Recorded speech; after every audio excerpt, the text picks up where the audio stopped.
Thank you, Toastmaster, fellow Toastmasters, and distinguished guests.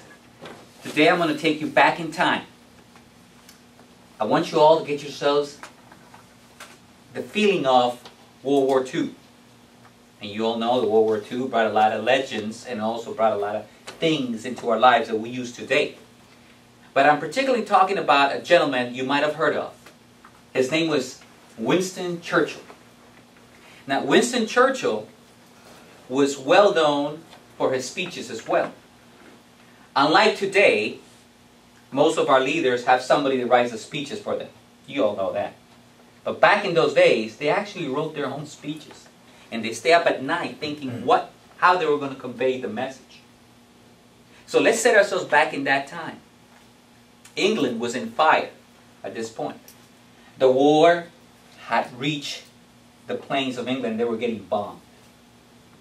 It was a dark night. It was a very fearful night. What I'm about to share with you are some memoirs that just came out with Winston Churchill. That some of us might have read, but some of us might have not. So I want you to share this part of the story. Winston Churchill was beside himself. For the first time in his life, he felt like, how was he going to get out of this one? He had always been a winner throughout his life. He had always been able to overcome obstacles. And it seemed like this was one of the ones that he wasn't prepared to lose. You all know his speeches. He really felt he could always win. He always felt you should never give up. So Winston Churchill is going up the stairs. It's 2 floors. And Winston Churchill did his best thinking with a little bourbon. It's no mystery. He used to drink. So he would take a cup and he would sit back. He would lay out his long cigar. He would puff it up. He would make circles. He would stare. He still couldn't come up with the idea. So he would get up again. This time he would get the whole bottle. He would bring it to his chair so he wouldn't have to get up. And he would pour it. He'd drink another. I have his second cigar, so you know now he's been drinking for a while.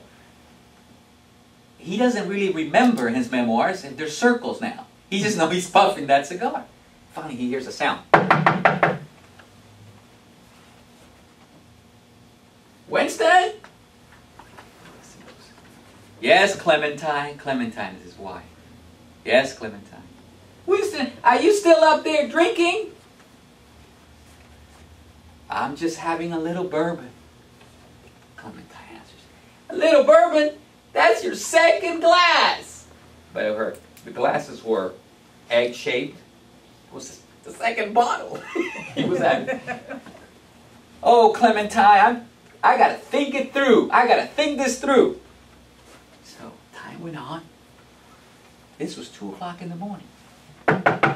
Winston! Clementine, please. I'm trying to come up with an idea. He says, she comes up the stairs. She stares at him and said, Winston, you are a drunk. Look at yourself. Again, another night. You're just a drunk tonight. You'll be a drunk today. You'll be a drunk tomorrow. Winston paused and thought about it. And he said to her, you're right. I'm a drunk today.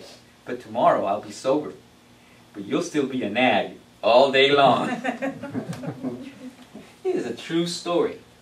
Here's the part that I say is the real leader. He shared in his memoirs that it was after he was sober when he would really write what he was thinking the night before.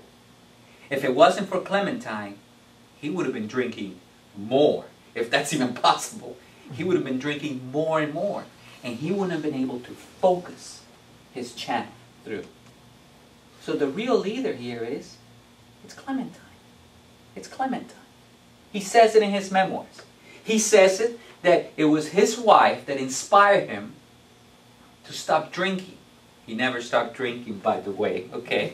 But he thought he drank less because of her. Now, whether that's true or not, it doesn't matter. It was the perception of Winston Churchill that his wife was the catalyst. He was so impetuous at times to get his thoughts through But it was Clementine, the one that brought him down to earth.